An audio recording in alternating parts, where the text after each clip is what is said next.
things to share with you today. I'm going to go ahead and share my screen because I have quite a long teaching. This is actually going to be kind of a continuation. I've been doing something on YouTube called Preparing for Pesach. And here, John and I, and then John by himself, we're looking at things that can hinder our joy.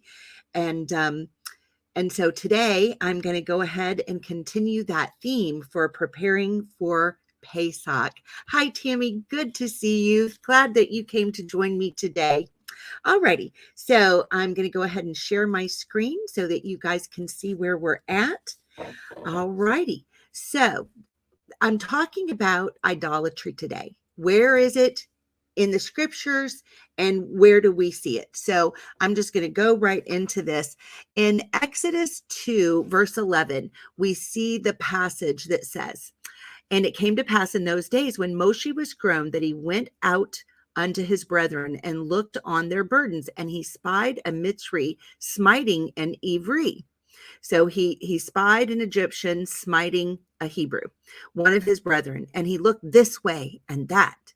And when he saw that there was no man, he slew the Mitzri and hid him in the sand. And when he went out the second day, behold, two men of the Ivri strove together, and he said to him that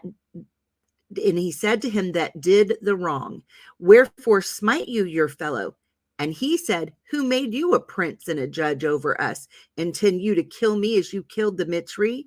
And Moshe feared and said, "Surely this thing is known."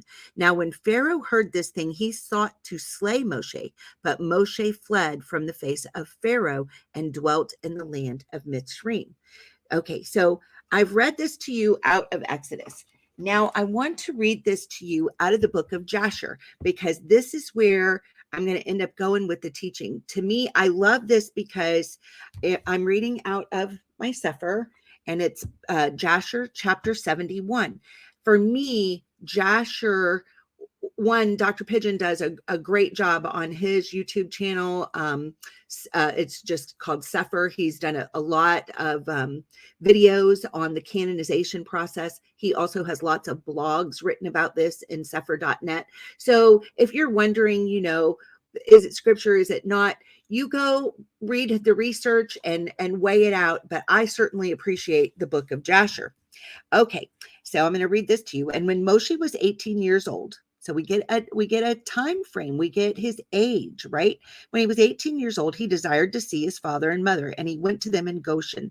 And when Moshe had come near Goshen, he came to the place where the children of Yasharel were engaged in work. And he observed their burdens, and he saw a Mitzri smiting one of his Ivri brethren.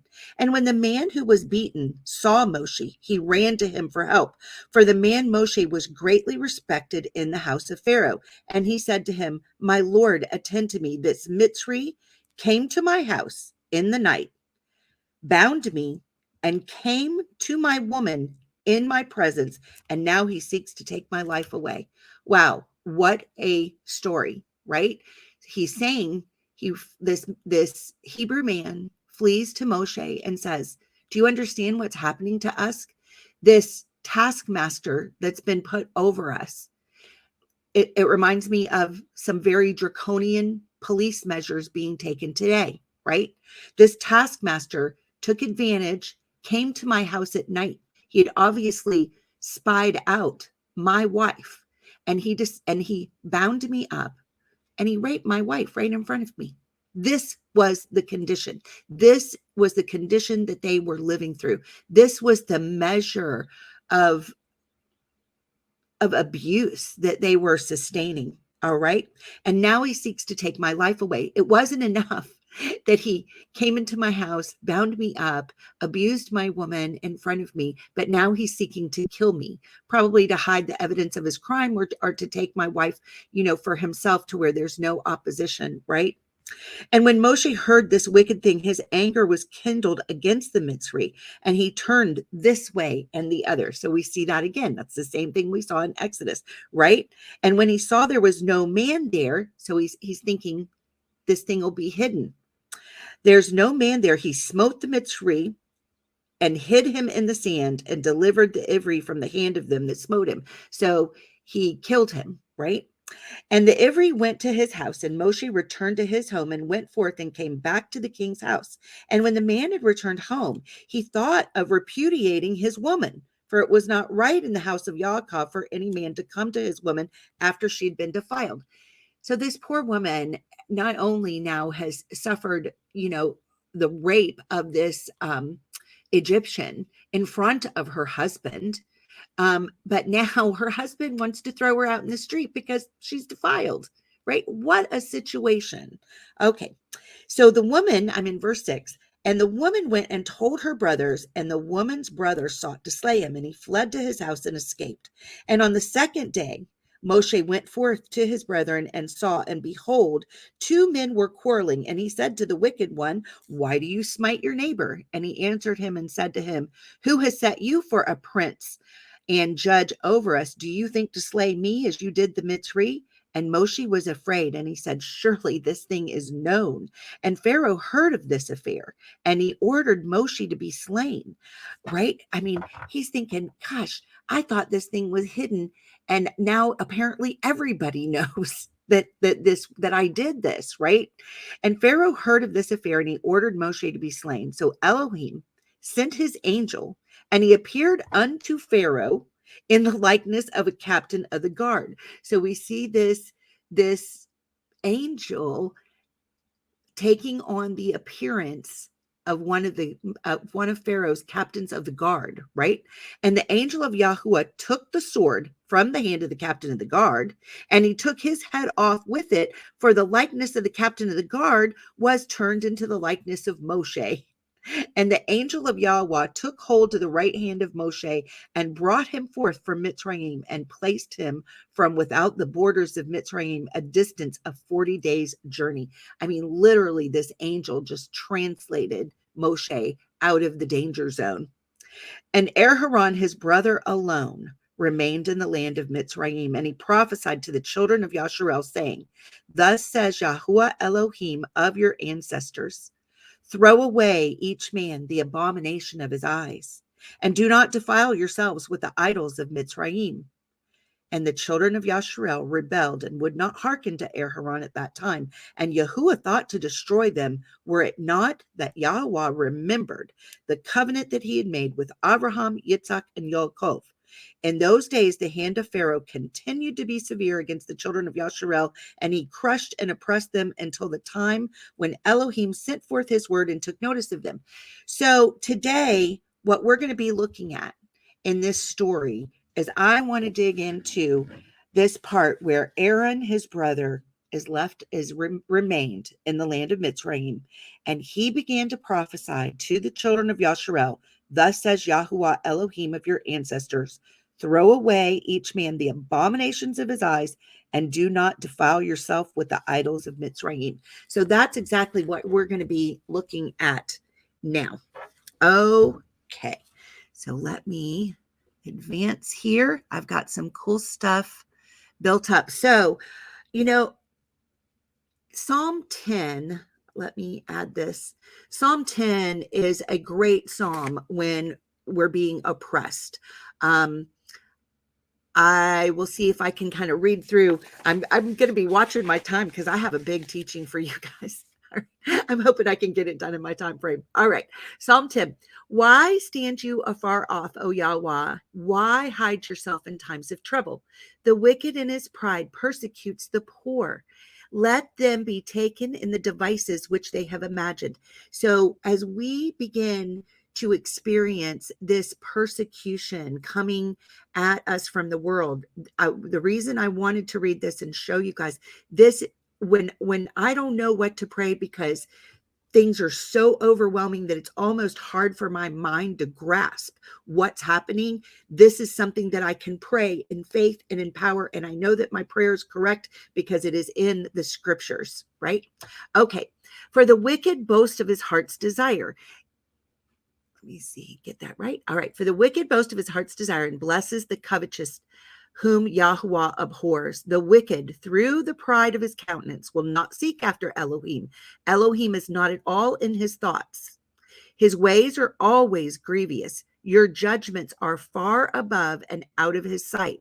As for all his enemies, he puffs at them. He has said in his heart, I shall not be moved, for I shall never be in adversity.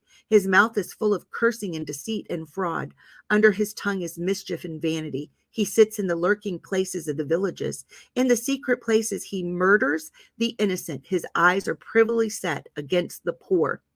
He lies in wait secretly as a lion in his den. He lies in wait to catch the poor. He catches the poor when he draws him into his net. He crouches and humbles himself that the poor may fall by his strong ones. He has said in his heart, El has forgotten. He hides his face. He's never going to see it. Arise, O Yahuah, O El, lift up your hand. Forget not the humble. Wherefore does the wicked condemn Elohim? He has said in his heart, you will not require it. You have seen it, for you behold mischief and spite. To requite it with your hand, the poor commits himself unto you. You are the helper of the fatherless. Break the arm of the wicked and the evil man. Seek out his wickedness till you find none. Yahuah is king forever and ever. The heathen are perished out of his land. Yahuah, you have heard the desire of the humble. You will prepare their heart. You will cause your ear to hear, to judge the fatherless and the oppressed, and the man of the earth that the man of the earth may no more oppress. Okay, let me get back over here. All right. So what had happened here? One, I wanted to share with you guys real quick too. Here, let me just add this back for a minute. What I wanted to share with you next was this story. I'm just going to share like a minute of this. This is like the oppression of the taskmasters. I saw this on Stu Peters. I believe I just saw it yesterday. Let me just play this one little clip for you right here. Long story short, police showed up at the family home. They detained Cyrus's aunt, accusing her of being his mom and saying that she abused him. Cyrus got taken away, and now they won't let anyone in the family see him except for a 2-hour visit from his parents that was supervised by the cops. Basically, the police and the hospital are holding Cyrus hostage. Diego Rodriguez is the grandfather of that 10-month-old boy, and he joins us now to tell us more. Thank you for being here. We appreciate it. Okay, I just wanted to show this to you. This is a story, and I should have backed it up just a little bit more. Let me see if I can get it exactly where I wanted it. At 7:20. Let me see. I needed to show you the front part of it, and I didn't have it quite lined up where I wanted it. Let me try right here. Okay, listen to the beginning part of this. We're going to break this story here on the Stu Peters Show that has been floating around on social media. We have vetted the information, have found it to be completely true, totally disgusting, a medical emergency, and it has been completely ignored by the press. We have worked hard on this platform to save lives, and we have been successful in doing that. The Stu Peters Show family has given people a second chance at life, freeing them from the hell of medical kidnappings. And now this is probably the most disgusting and atrocious story that we have heard to date. Diego Rodriguez is the grandfather to a 10-month-old boy named Cyrus. Cyrus's family say that he was perfectly healthy 2.5 months ago, but since they've tried starting him on solid foods, he's repeatedly become ill. So recently the family took him to St. Luke's Hospital for a fluids IV. Cyrus improved, but as soon as the family was ready to leave, the doctors at St. Luke's said they'd be calling CPS on them and that Cyrus wasn't going anywhere. Of course, what the doctors were really angry about is that Cyrus wasn't vaccinated. That was what I wanted to show you. Okay, let me remove this from my screen. All right. So, you know, this is an example of these taskmasters today. You know, this draconian measures, it's ridiculous. And it's really about child trafficking. I believe that they are, I hope you'll go back and watch that. That was on Brighteon is where I found that. And it was from 3/16/2022. So you can just Google Stu Peters and you can find this on Brighteon and watch the whole story because it's well worth seeing.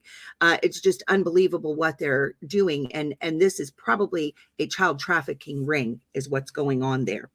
Okay, so I just wanted to show you that. And now I wanted to talk to you about then what happens to Moshe, right, in this whole situation. Moshe has experienced the emotions of righteous anger, right? This is why he intervenes. And here's where the trouble starts. He behaves in a shifty way, turning this way and that to make sure no one will witness the murder he's about to commit. In Numbers 32 is the story of the leaders of the tribes of Reuben and Gad approaching Moses to allow them to settle on the side of the Jordan rather than enter into the promised land. Moshe's concern is that they will discourage the other tribes from fulfilling the will of Yahuah. He makes a statement that I'm quite sure he learned the hard way. He said to them, if you do this thing, if you will go armed before Yahuah to war, and will go all of you armed over the Yarden before Yahuah until he's driven out his enemies from before him, and the land be subdued before Yahuah. Then afterward you shall return and be guiltless before Yahuah and before Yasharel, and this land shall be your possession before Yahuah. And here's the verse. It's in Numbers 32:23. But if you will not do so, behold, ye have sinned against Yahuah, and be sure your sin will find you out. Now, didn't he learn that the hard way? The taskmaster in the story is dead and buried in the sands of Egypt. Moshe goes back to his home, which is Pharaoh's castle, and the man whose wife was raped goes home and tries to throw her out, right? Because she's been defiled. Okay. And you can imagine this story now. He thinks Moshe's back in Pharaoh's palace, right? He thinks that his sin has been hidden. But this story with this fight with the brothers coming to deal with, the woman's husband, this has grown to legendary status in Goshen, right? Everybody knows what's going on. It may as well have been printed in the Daily Gazette, right? And shouted from the rooftops. But Moshe's oblivious. He thinks that his sin has been hidden. And that's what we think sometimes, right? So the next day he goes back down to Goshen and sees the two men quarreling and tries to set it straight. And he's asked, who made you a prince and a judge over us? The wicked man in the quarrel, are you going to slay me too?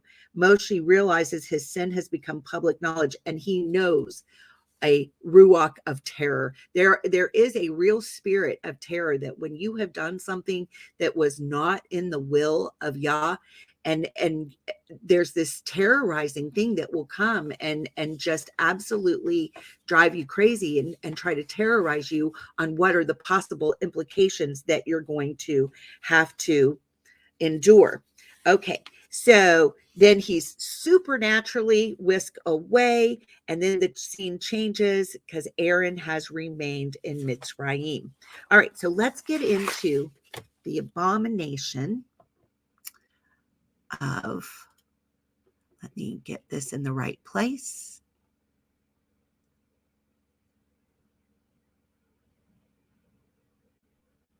Okay. All righty, let's add this back. Okay, so now I am in what is the abominations that were going on in Egypt. So let's start in Exodus 8:25.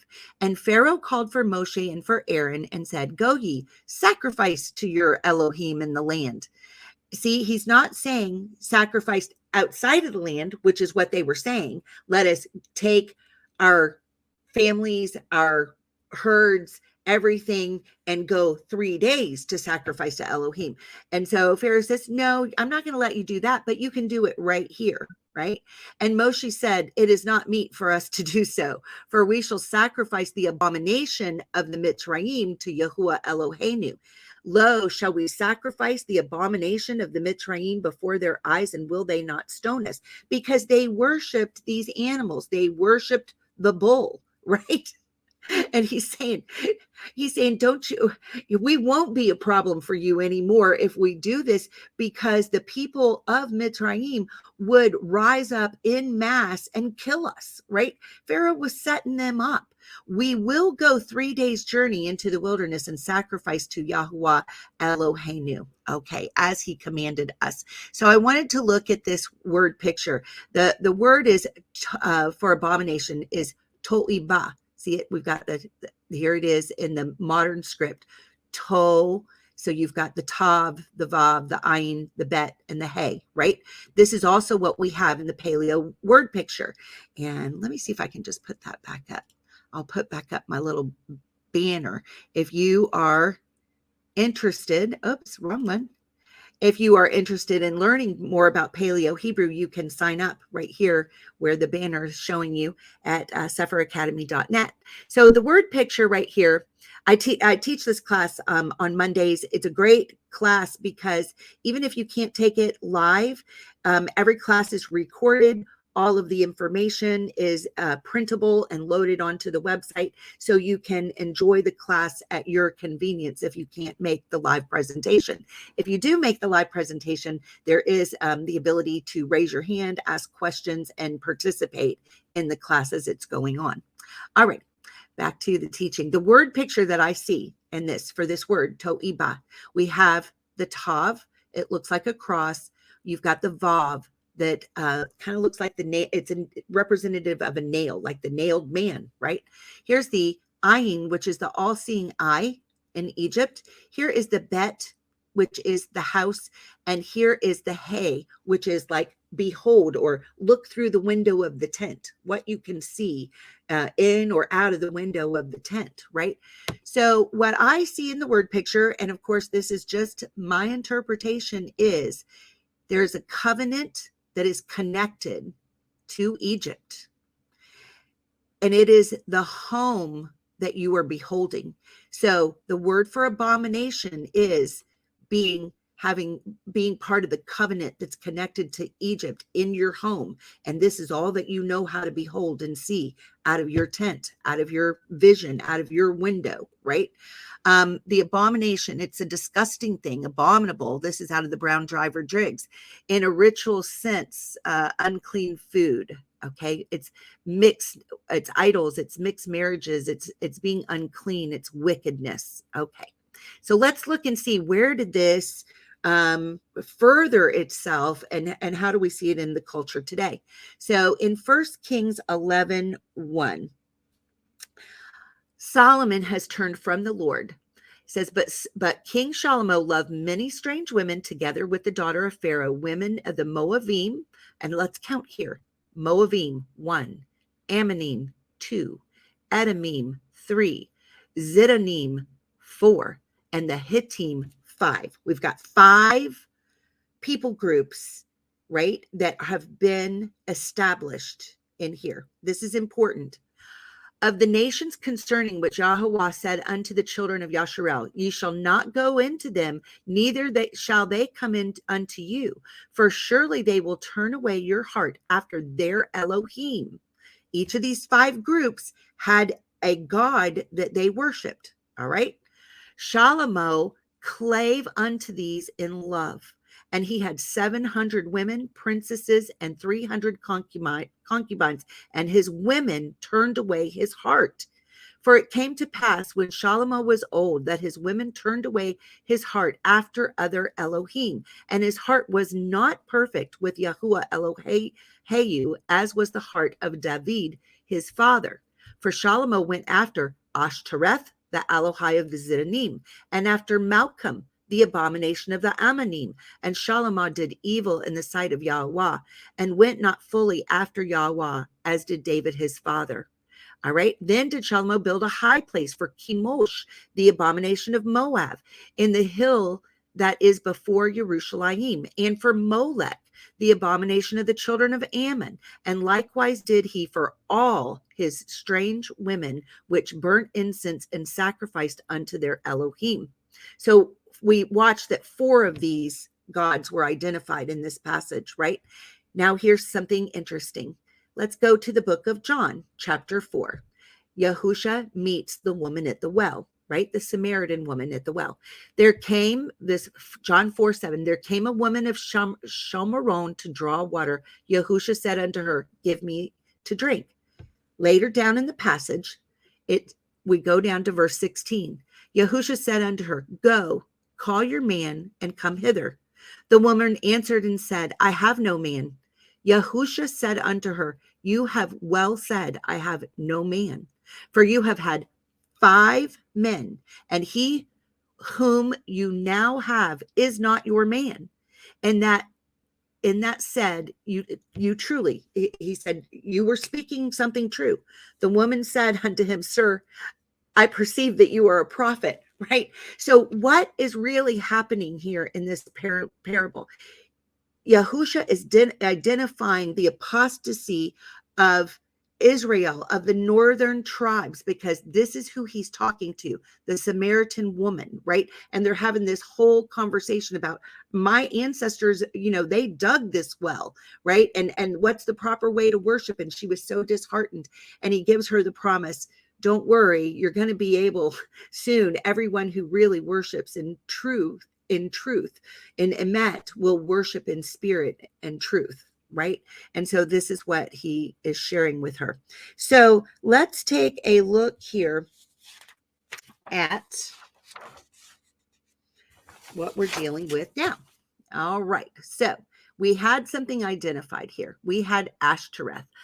Ashtoreth is a fertility goddess. Ishtar, Astarte, Inanna, Isis, Aluza, most well known in our culture as Easter. This is why the bunny and the eggs are part of the celebration. Usually this falls at the same time as Passover, but instead of being celebrated with a Seder of remembrance, including unleavened bread, it is usually celebrated in America with what is called an abomination in Scripture, which would be a Easter ham, the pig, and big fat yeast rolls to go right with it. So do we see this symbology here in our culture today? Absolutely. We can see it right here. It's all over our culture. This has not gone anywhere. Okay. All right. Here's how even the White House celebrated it when President Trump was in office. This was the official Easter egg that year. Why was it dyed? Why are they red? Red is because it is the eggs, representing fertility, were dyed with the blood of sacrificed children. Okay. This was just from 2019 and was our White House's representation when President Trump was in office. Okay. Let's look at Jeremiah 44. Thus says Yahuah Zavaot, the Elohai of Yasharel, ye have seen all the evil that I have brought upon Yerushalayim and upon all the cities of Yahudah, and behold, this day they are a desolation, and no man dwells therein, because of their wickedness which they have committed to provoke me to anger, and that they went to burn incense and to serve other Elohim, whom they knew not, neither they, ye, nor your fathers. Howbeit I sent unto you all my servants, the prophets, rising early and sending them, saying, oh, do not do this abominable thing that I hate, right? He hates it. But they hearken not, nor incline their ear to turn from their wickedness, to burn no incense unto other Elohim. Wherefore my fury and my anger was poured forth and was kindled in the cities of Yahudah and in the streets of Yerushalayim, and they are wasted and desolate as at this day.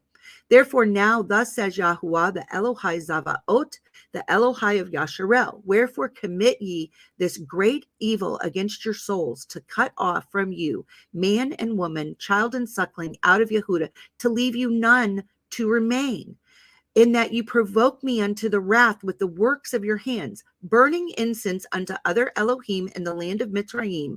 Now they've been out of Mitzrayim for a long time, right?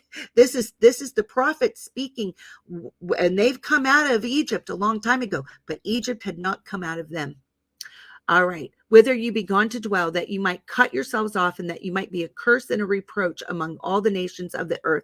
Have you forgotten the wickedness of your fathers, and the wickedness of the kings of Yahudah, and the wickedness of their women, and your own wickedness, and the wickedness,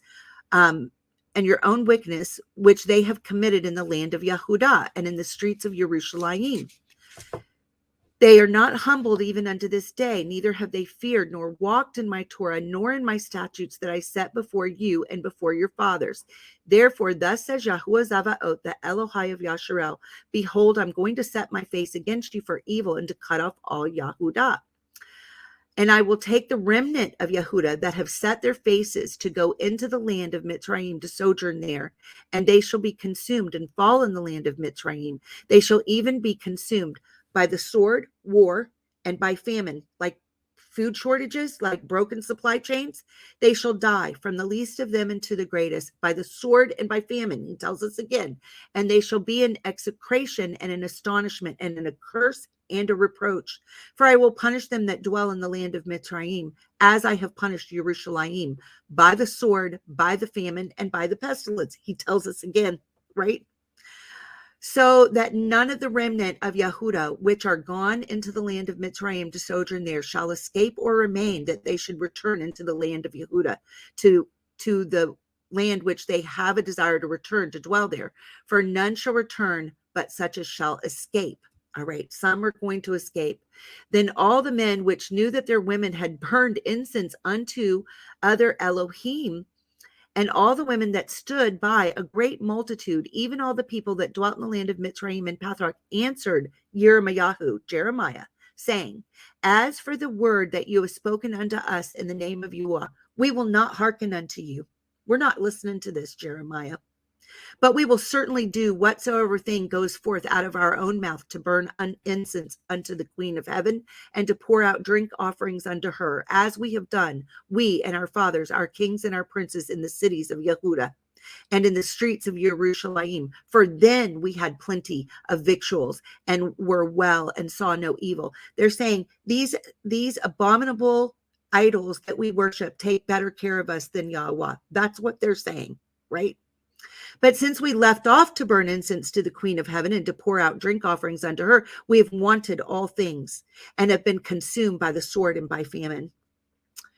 And when we burned incense to the Queen of Heaven and poured out drink offerings unto her, did we make her sacrificial wafers to worship her and pour out drink offerings unto her without our men? Our men are doing it with us, right? Then Jeremiah said unto all the people, to the men and to their women, and to all the people which had given him that answer, saying, the incense that you burned in all the cities of Yahudah and in the streets of Jerusalem, ye and your fathers and your kings and your princes and the people of the land, did not Yahuah remember them, and came it not into his mind, so that Yahuah could no longer bear because of the evil of your doings and because of the abominations which you have committed? Therefore is your land a desolation and an astonishment and a curse, without an inhabitant, as at this day, because you've burned incense and because you've sinned against Yahudah. You have sinned against Yahuah and have not obeyed the voice of Yahuah, nor walked in his Torah, nor in his statutes, nor in his testimonies. Therefore, this evil has happened unto you, as at this day. Moreover, Jeremiah said unto all the people and to all the women, hear the word of Yahuah, all Yahudah that are in the land of Mitzrayim. Thus says Yahuah Zavaot, the Elohai of Yasharel, saying, ye and your women have both spoken with your mouths and fulfilled with your hand, saying, we will surely perform our vows that we have vowed, to burn incense to the Queen of Heaven and to pour out drink offerings unto her. Ye will surely accomplish your vows and surely perform your vows. Therefore hear ye the word of Yahuah, all Yahudah that dwell in the land of Mitzrayim. Behold, I have sworn 7 oaths by my great name, says Yahuah, that my name shall no more be named in the mouth of any man of Yahudah and all the land of Mitzrayim, saying, Adonai Yahuah lives. Behold, I will watch over them for evil and not for good, and all the men of Yahudah that are in the land of Mitzrayim shall be consumed by the sword and by the famine, until there be an end of them. But yet here's the promise. Yet a small number that escape the sword shall return out of the land of Mitzrayim and into the land of Yahudah.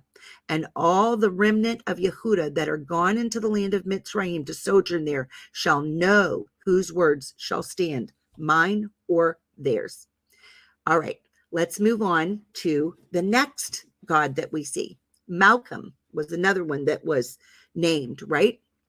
The Sun King, Nimrod, Mithras. Another way to describe Malcolm is the whole Christmas celebration. What is the tree? The tree is the severed penis of Osiris. Tradition dictates that you decorate it. Actually, that would have been like the balls of Tammuz to decorate it. And bow down to it after the winter solstice to celebrate that the sun's going to come back. And you don't think people bow down to it now? Why are the gifts put underneath of it? so that you bow down to it. We don't get the symbolism because it seems so normal to us. We've grown up with this, but this is wickedness, all right? Here's a picture of it. You can see here it was in ancient Nineveh. This was Nimrod, okay? You see it? It's right here. Here's Father Christmas with the long beard, okay, holding the tree, all right? Here's another thing. Here it is. Here's the symbolism that we get. Here's the all-seeing eye of Horus, all right? It's here in our money. This is symbolism you see all the time out of Hollywood and from the elites, right? You see this everywhere. The Serpent King, there he is, right there on the Superman banner, right? You don't think DC Comics and all that is involved in this? What do you think they're promoting? There it is. All right. It's also a symbol of power, represented by prominent obelisk in our world. In Washington, D.C., right here. Okay.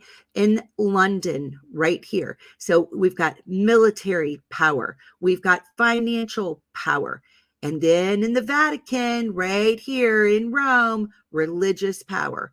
All things we are expected to bow down to if we want to get along in this world system. Now, here's an interesting verse out of Daniel 7, verse 5. And behold, another beast, a second, like to a bear, right? And it raised up itself on one side, and it had 3 ribs in the mouth of it, between the teeth of it.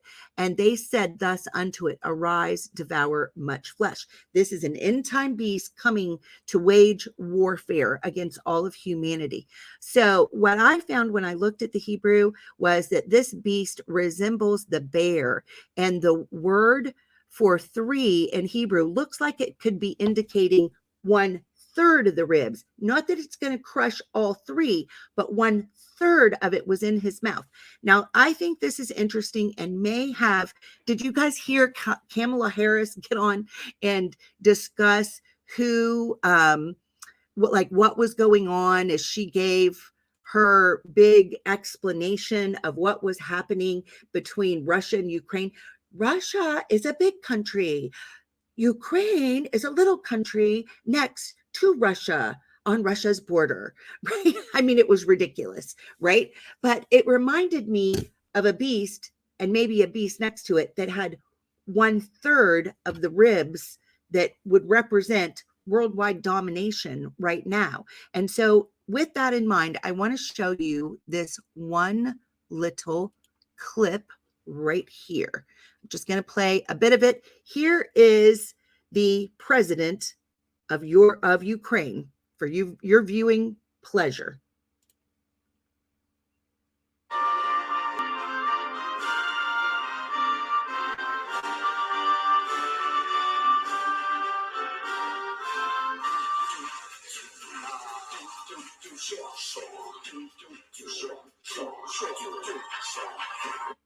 There you go. Okay, I'm not going to play any more of it. However, this is what we're dealing with, right? He is a comedian and a gay dancer, striptease dancer. All right. This is the president of Ukraine. Just thought I'd let you guys see that. All right. Let's move on to Chemosh. All right, Chemosh. I looked it up in the Brown Driver Briggs so that we could see it. It's a subduer, okay? The national deity of the Moabites, a god of the Ammonites, identified as Baal Peor, Baal Zebub, Mars, Saturn. Worship of this god was introduced into Jerusalem by Solomon. We already saw that in the scriptures, right? Here is, to me, a really good picture of what this thing is, okay? Look at it. I mean, New York City, Vegas, the lights, the show, the action, right? Well, I looked it up in Klein's etymology dictionary, right? And I took it back to the root of the word, okay? So the root, kamash, kuf, mem, sheen. It means to wither or fade away. All right. Wrinkled, shrank, contracted. I put it here in the paleo so that everybody could see right here what is the paleo word picture. Now, in my opinion, it means the open hand, the cough of chaos, the mem, the waters, has consumed the sheen, destruction, right? This is what this God does. It comes into a society, and it's like the hand of Yah has said, go ahead, do what you're going to do, right? I open my hand and release you and to your own destruction, because you're decided you're going to do whatever it is you want to do. So this deity of Moab, who was Moab? Moab is the son of incest that was produced from Lot and one of his daughters when they were saved from Sodom and Gomorrah, right? And ran from there, and they thought they were the only people left in the world. So why not just go ahead and participate in incense to repopulate? All right. Jeremiah 48:7 says, for because you have trusted in your works and in your treasures, you shall also be taken, and Chemosh shall go forth into captivity with his priests and his princes together. To me, this verse helps explain the nature of this abominable little g God. Trusting in their work sounds just like a phrase in our culture today. Can't tell you how many times I've heard this question. Don't you believe in the science? Don't you trust the science? What's wrong with you? Why wouldn't you trust the science? All right. This is the entity that is behind alchemy, transhumanism, and GMO science, in my opinion. Here's a list of our top genetically modified foods. And I tell you what, I was a little bit convicted when I saw this, because, most of my things, I buy this organic. I grow these myself. I don't eat that. I don't eat that. These, I make sure that I get organic, non-GMO, and this I just don't eat. That I don't eat. But this, I'm going to have to work on it, because I do, and I wasn't thinking about that till I pulled up this picture and saw in the dairy products one of the top GMO foods. All right. So let's move on to the next one. The next one would be Nehushtan. All right. Let me get to this. This right here, Nehushtan. All right.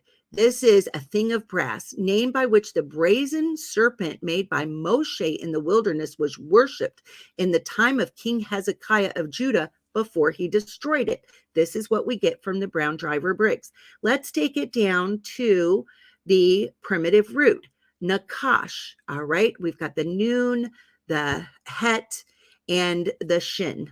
All right. To practice divination is the Brown Driver Briggs. Divine, observe signs, learn by experience, diligently observe, practice fortune telling, or take as an omen. In English, the abbreviation would be the NHS, like the National Health Service. Like, wonder where that guy came up with that, right? What is the symbol? The serpent on the pole, Asclepius, and the double one is caduceus, the medical and pharmacological symbols in use today. It is also the reproductive system of Baphomet. There are deep and deceptive practices of sorcery going on in our medical system. It is beginning to come to light the witch's brew used in these concoctions, and the kings of the earth, leaders in the world governments, have given the makers of these witches' brews immunity if they cause great harm to those who decide to take them. How does this system trap the believer? Through a spirit of fear and death, so afraid to die that we are willing to sacrifice life, fetal cells used in gene-altering medicine. When we partake, we are participating in child sacrifice to Nehushtan. Let's look and compare this. So sometimes things aren't clear until you dig into the Hebrew. And I want to show you the difference. And I don't have time to go into all the Hebrew on this, but look it up for yourself. In King James versions, Numbers 21:8 states, and the Lord said unto Moses, make thee a fiery serpent and set it upon a pole, and it shall come to pass that everyone that is bitten when he looketh upon it shall live. This is a very inaccurate translation. When you take it to the Hebrew, this is a better translation out of the Sefer. And Yahuah said unto Moshe, make you a seraph and put it upon a banner, and it shall come to pass that everyone that is snake bitten shall look and live. What do we see? Moses was disobedient. It wasn't the only time. That's why he didn't get to go to the promised land. It's why he had to be rescued by the angel and taken out of there, right? Because Moshe was wonderful and and did so much, but he was also human just like the rest of us and made mistakes. So what do we see in Hezekiah? Hezekiah had to come along and deal with this. 2 Kings 18. Now it came to pass in the 3rd year of Husha, son of Allah, king of Yasharel, that Hezekiah, the son of Akaz, king of Yehudah, began to reign. 25 years old was he when he began to reign, and he reigned 29 years in Jerusalem. His mother was Aviv, the daughter of Zechariah. And he did that which was right in the sight of Yahuah, according to all that David his father did. He removed the high places and broke the images and cut down the Asherah poles and broke in pieces the brazen serpent, the Nehushtan, that Moshe had made. For unto those days the children of Yasharel did burn incense to it, and he called it Nehushtan. He trusted in Yahuah Elohai of Yasharel, so that after him was none like him among all the kings of Yehudah, nor any that were before him. All right, so now let's go on to Molech. Molech, also known as the Queen of Heaven, a female goddess of infant sacrifice, right there. Here's another picture. It's also represented in the owl, right? And here we see, this is a picture from Bohemian Grove, right? You can recognize these faces here. This is also on our dollar bill. See the owl up in the corner? That's right there. Just take one out of your pocket and look. So these, the idols that we worship in Canaan, there it was. On Wall Street today, there it is. Okay. Evil was in the land. Jeremiah 7. The word that came to El Yirmiyahu from Yahuah, saying, stand in the gate of Yahuah's house and proclaim there this word and say, hear you the word of Yahuah, all ye Yehudah that enter in at these gates to worship Yahuah. Thus says Yahweh Zavaot, the Elohai of Yasharel, amend your ways and your doings, and I will cause you to dwell in this place. Trust ye not in lying words, saying, the temple of Yahuah, the temple of Yahuah, the temple of Yahuah are these. Right? 3 times, right? For if you thoroughly amend your ways and your doings, if you thoroughly execute judgment between a man and his neighbor, if you oppress not the stranger, the fatherless, and the widow, and shed not innocent blood in this place, neither walk after other Elohim to your hurt, then will I cause you to dwell in this place, in the land that I gave to your fathers, forever and ever. Behold, your trust in lying words that cannot profit. These are the lying words. The temple of Yahuah, the temple of Yahuah, the temple of Yahuah. Okay. It is shakur. It is the primitive root to cheat. That is to be untrue, to deal falsely, to lie. Let's continue on in Jeremiah 7. Will you steal, kill, and break wedlock, and swear 7 oaths falsely, and burn incense unto Baal, and walk after other Elohim whom you know not, and come and stand before me in this house, which is called by my name, and say, we are delivered to do all these abominations? Are you going to come into my house and say it's okay for us to do this? This is what he is asking. In this house, which is called by my name, become a den of robbers in your eyes. Behold, even I have seen it, says Yahuah. But go ye now unto my place, which is in Shiloh, where I set my name at the first, and see what I did to it for the wickedness of my people, Yasharel. And now, because you have done all these works, says Yahuah, and I spoke unto you, rising up early and speaking, but ye heard not, and I called you, but you answered not. Therefore will I do unto this house, which is called by my name, wherein ye trust, and unto the place which I gave to you and to your fathers, as I have done in Shiloh. And I will cast you out of my sight, as I have cast out all your brethren, even the whole seed of Ephraim. Therefore pray not for this people, neither lift up cry, nor prayer for them, neither make intercession to me, for I don't want to hear it, right? I'm not going to hear you. See you not what they do in the cities of Yehudah and in the streets of Jerusalem? The children gather wood, and the fathers kindle the fire, and the women knead their dough to make sacrificial wafers to the Queen of Heaven, and to pour out drink offerings unto other Elohim, that they may provoke me to anger. Do they provoke me to anger, says Yahuah? Do they not provoke themselves to the confusion of their own faces? Therefore, thus says Adonai Yahuah, behold, my anger and my fury shall be poured out upon this place, and upon man, and upon beast, and upon the trees of the field, and upon the fruit of the ground, and it shall burn and shall not be quenched. Thus says Yahuah Zavaot, the Elohai of Yasharel, put your ascending smoke offerings into your sacrifices and eat flesh. For I spoke not unto your fathers, nor commanded them in the day that I brought them out of the land of Mitzrayim concerning ascending smoke offerings or sacrifices. But this thing commanded I them, saying, obey my voice, and I will be your Elohim, and you shall be my people, and walk ye in all the ways that I've commanded you, that it may be well unto you. But they hearken not, nor incline their ear, but walked in the counsels and in the imagination of their evil heart, and went backward and not forward. I mean, this is very interesting when considering the times that I've heard, yeah, God knows my heart. He knows it all right.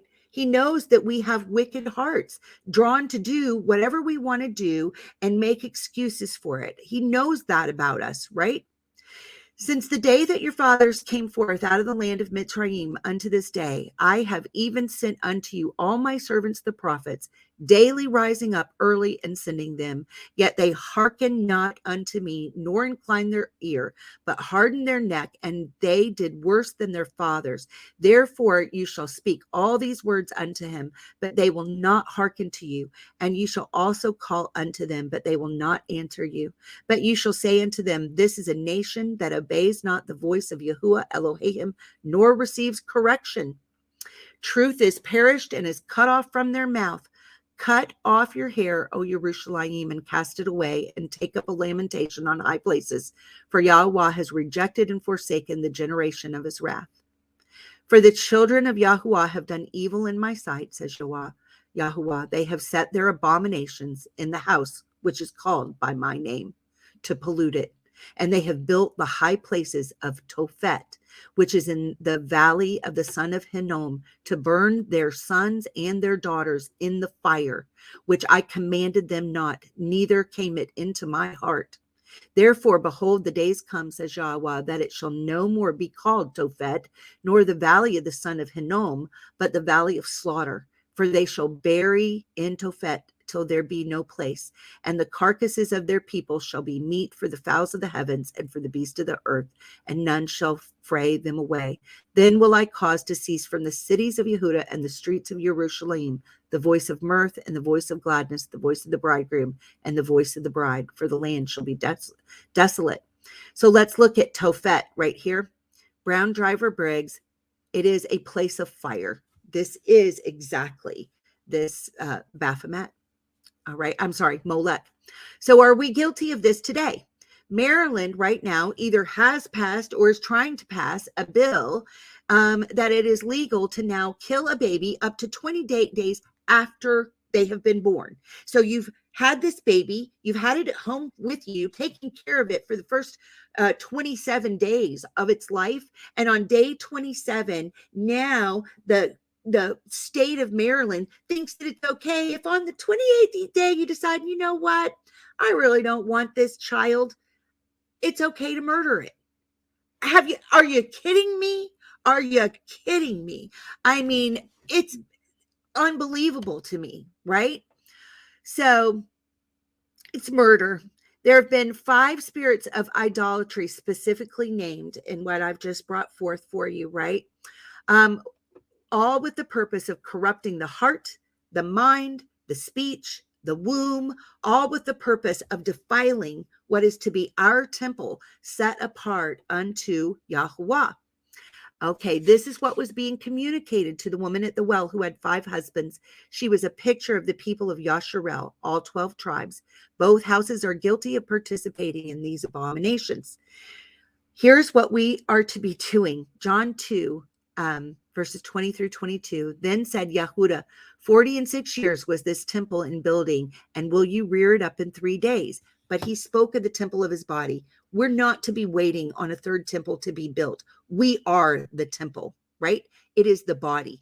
When therefore he was risen from the dead, his Talmudim remembered that he had said unto them, and they believed the scripture and the word of Yahusha had said.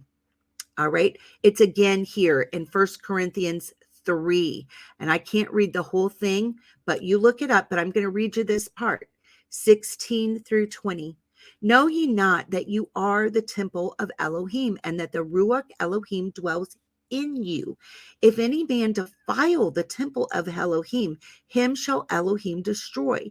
For the temple of Elohim is holy, which temple you are. Let no man deceive himself. If any man among you seems to be wise in this world, let him become a fool, that he may be wise. For the wisdom of this world is foolishness with Elohim. For it is written, he takes the wise in their own craftiness. This is what we saw in Psalm 10 at the beginning of this. And again, Yahuah knows the thoughts of the wise, that they are vain. All right. So I'm laughing at Tammy's comment, because I know she said, great show today. I need to listen to this again. And I get it, because I felt like I was teaching like a fire hose, because I had so much information. But I did get through the whole thing, and I'm glad that I did. And thank you for joining me, whether you were able to join me live or whether you watch the broadcast later. I appreciate you. Thank you for joining me. And may this word bring a blessing to your life. All right. Amen. Thanks so much for joining me today. And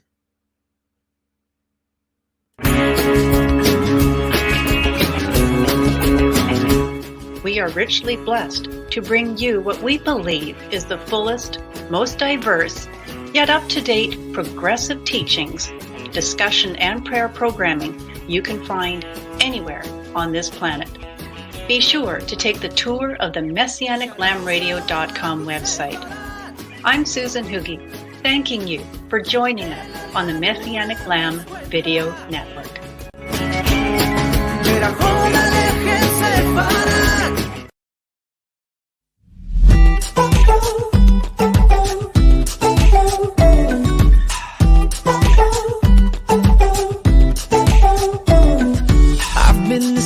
Head in the sand, watching the time just ticking.